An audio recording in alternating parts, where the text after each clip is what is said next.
అని చూపించాలి. ఇట్లా వేద్దాం, రైట్, ఓకే, క్యారియన్. ఇదే నీ 25-30 మంది, నీ 40-50 మంది ఉన్నారు, వాళ్ళకి ఆ కమ్యూనికేట్ వెళ్ళాలి. అంటే ఇది పాయింట్స్, మనం మాట్లాడదగ్గ పాయింట్స్. ఇదో వర్క్ వెళ్ళిపోవాలి. ఇది పవన్ కళ్యాణ్ ఎప్పటికప్పుడు, అంటే ఇది మనం జనంలో ఉన్నప్పుడు మాక్సిమం స్పందించాలి. మనం ప్రతిపక్షంలో ఉన్నప్పుడు స్పందించాం అనేక అంశాల మీద, అధికారంలో ఉన్నప్పుడు మనం స్పందించాలి. ఈ స్పందన అనేటటువంటిది హార్ట్ టచింగ్ ఉండొచ్చు, రెబలిజం గా ఉండొచ్చు, రెవల్యూషన్ గా ఉండొచ్చు, ప్రేమగా ఉండొచ్చు. Choice is yours. Leader should take care.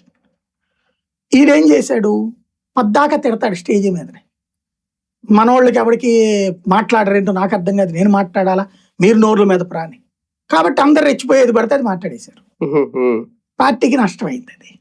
ఇప్పుడు మీరు అందరూ ఆగిపోండి, ఎవరు మాట్లాడద్దు అంటారు.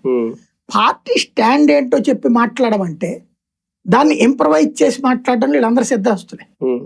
నువ్వు ఏం మాట్లాడాలో చెప్పకుండా నువ్వు మాట్లాడలేదంటే ప్రతిసారి తిట్టమంటే తిట్టేస్తున్నారు అంతే. వైసీపీని విమర్శించే విషయంలో వీళ్ళందరూ క్లియర్.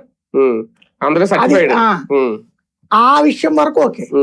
వీళ్ళ కార్యకర్తకి ఏదో జరిగింది, లేదా వీళ్ళ కార్యకర్తే దాని విషయంలో ఏం చెయ్యాలో ఎవరికి అర్థం కావట్లేదు. అది ఏ స్టాండ్ తీసుకున్నా మళ్ళీ తప్పే అధిష్టానం నుంచి.